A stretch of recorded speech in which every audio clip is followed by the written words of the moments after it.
people know just how it is. And I know I gotta stand my ground. Some people say what's on their mind, and I swear I never treat. Hopefully you stuck around and watched the final piece here. This was just something that I put together kind of quickly today. I know in the explanation I kind of rushed through it. So, just to basically explain it in just a little more detail real quick, how I did this, how I achieved this. Let me just mute this real quick. Basically, yeah, so we're starting here, and what we can see is we can see some levels coming in on the side over here. And I've got a big aperture 600X outside with the f10 Fresnel, and that's just blasting light through the window. This was actually right around sunset time anyways, so we're getting a lot more level than we would at sunset because my patio back here gets no light. This is just the inside of my house. So anyways, yeah, I'm cranking some light across here. That's where all these, backlit stuff's coming from. Right above her, right above my daughter here, I've got just like an aperture 120 with a lantern, and it's got the skirt on it, and it's just dropping a little bit of level down on her, which is just giving us some levels here on, her skin, her dress, that sort of stuff. You can kind of see it up there, barely in the corner. Last little light I had was, just the 300D in a spotlight right on this candle that was doing a lot of heavy lifting for me, which was really, really great. So we use I have the Edelkrone slider. Let's see if we can find that slider. Here you go, the Edelkrone, and it's got like a little bit of, I think they call it the Head 1 Plus. I bought this thing like 6 years ago. Rarely ever use it, but it is kind of fun to use. And so you're able, for this shot, I programmed 4 different spots. Spot number 1 was here, and we tilt down to there. That was the spot 2. Spot 3 was this candle, and spot 4 was way back in the back. So that's how we were able to achieve over and over and over, because it did take plenty of takes to get this to work, but that's how we were able to achieve it. Anyways, what I really wanted to talk about today is color grading, and so basically how I took this S-Log3 clip and changed it into the look that the final look that I kind of got out of it. And I didn't spend a whole lot of time coloring this. I'm no color expert. I'll just show you what works for me here. So what I'm going to do is just go right away to this new kind of node tree that I built out earlier today. And the reason I built this out today is because I'm trying Dehancer. And disclaimer, Dehancer did send me this for free to try. And it's a product that I've been looking at for years. Been wanting it, and it was just one of those things, I didn't even realize they had a trial on there where I could go try it out and really see what I thought of it. And I'm kind of kicking myself that I didn't know that. So anyways, let's just get into this. Let me turn this gallery off so we can see a little more of the image. Let's also turn off clips. Yeah, let's get rid of that. So now we have a little bit of working space here. I'll quickly explain what I'm doing here. If you don't understand any of this stuff, there's plenty of tutorials online. But here's where we're starting. We're starting with what's called a CST, a color space transform. And essentially, I'm taking my S-Log3 footage and I'm converting it into Davinci wide gamut. Some people will just do a CST here at the end and convert their S-Log3 into a Rec 709. I like putting it into a Davinci wide gamut so that everything in between here is in Davinci wide gamut. It's just nicer, smoother roll-offs and stuff like that, I find. So that's why I do this. And then my CST out, I'm going from the wide gamut into Rec 709. If I turn these off, you will see that now we are back to our log image. Nothing else done here. Essentially just turn these two on and we've already got something happening here. I've only got, this is a very simplified tree. I've got my exposure, my white balance, my saturation, my density, and then I've got this dehancer to play with. So we'll take a look at that too. Right here, these are called DCTLs. I don't want to get too hard into these, but these, check this out, this is false color. And over here, we can kind of see on the bottom, like a false color reading. So this is a great way for me to check exposures from shot to shot to make sure things are balanced. Like you see this red right here, boom, there it is. It's hot right there. You see the flame, bright red, there it is. It's hot. Okay, that is for exposure. This is actually for skin tones. So back here, you see the green on my daughter's skin there. Let's see, let's get a better shot. Here we go. She's a little bit yellow. Yellow is good. Green means we're green. Magenta means we're magenta. So, you know, right here, this color on her skin, pretty much spot on perfect. So, and that was just setting a proper white balancing camera to match my lights. I've got another skin checker. This is just the same tool that we just saw, just a different variant. This one isolates skin tone colors from the image and kind of grays everything else out. So, you know, it's trying to gray other things out.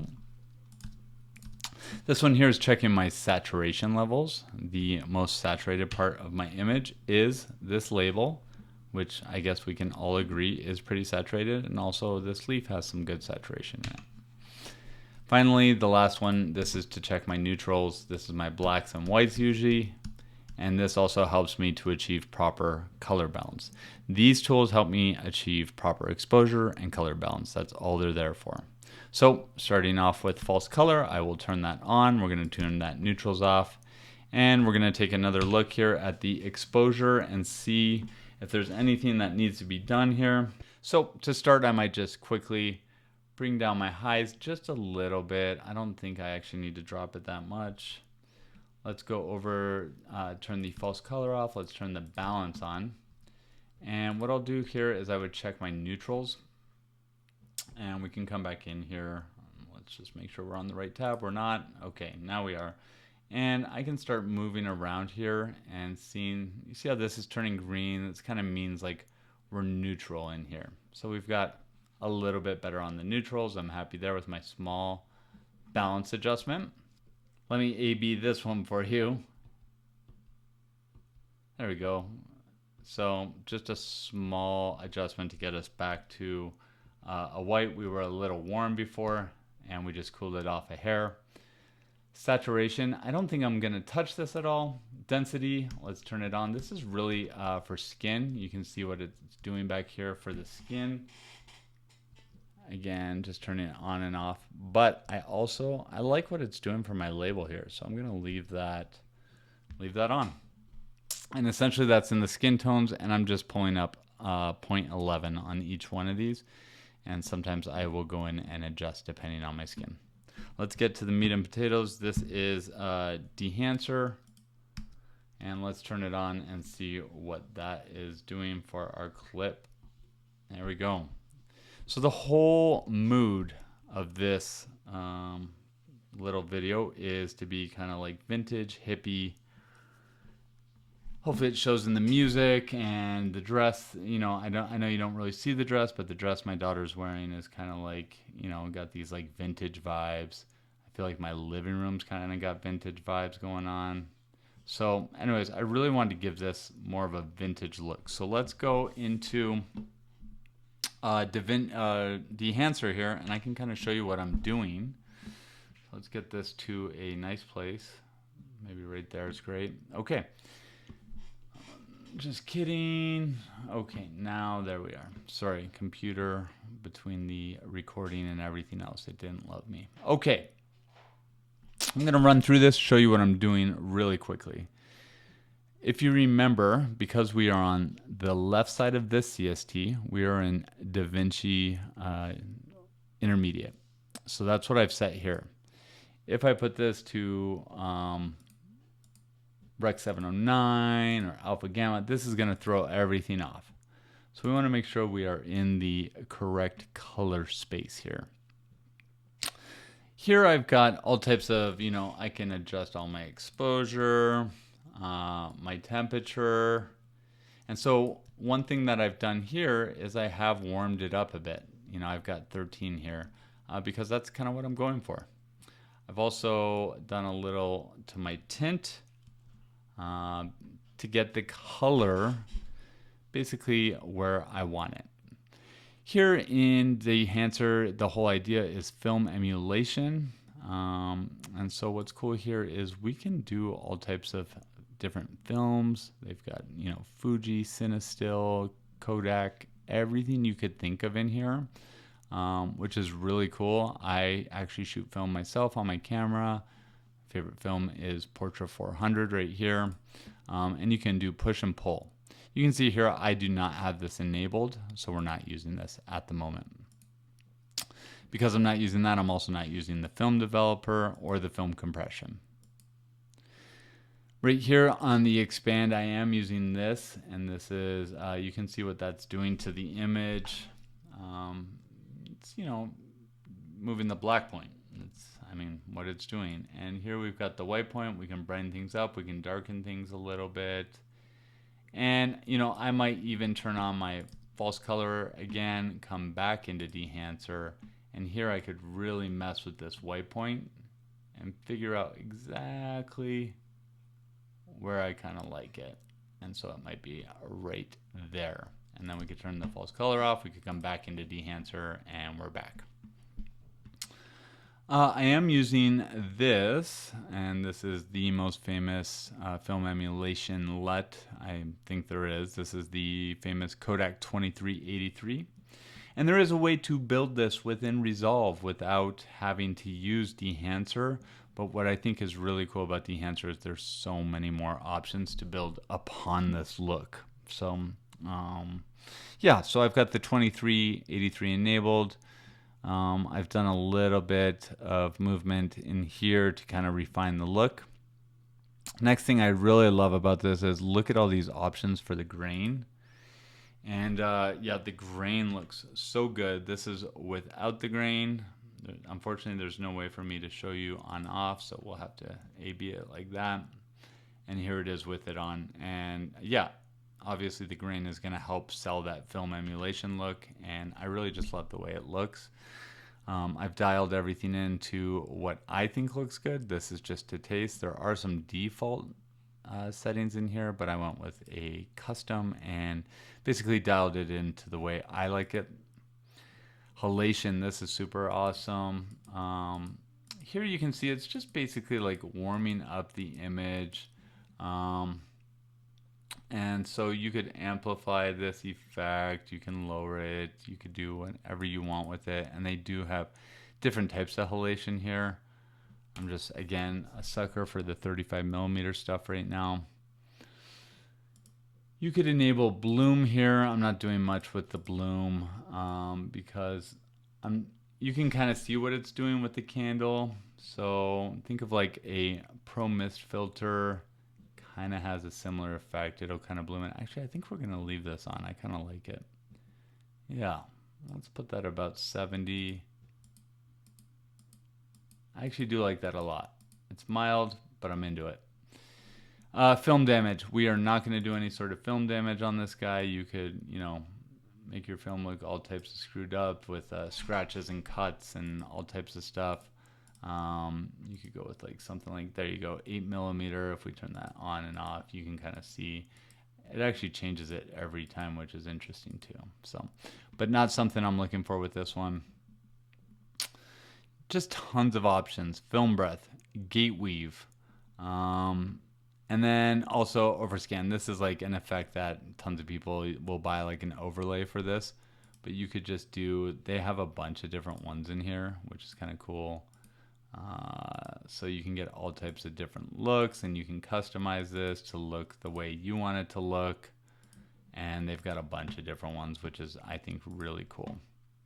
I'm not using it for this specific one, but I like what it's doing. I've also got a pretty heavy vignette here. We might bring that up just a little bit.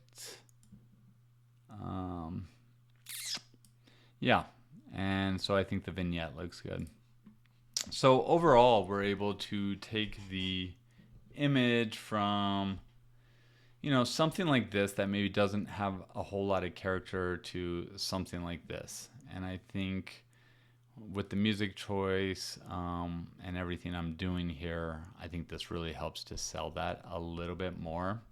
So yeah, big fan of Dehancer. Can't wait to work on more projects like this. You know, this isn't going to be great for maybe like corporate projects where they want something really clean looking. But I think for projects like this where I'm creating things on my own, I'm really into this look.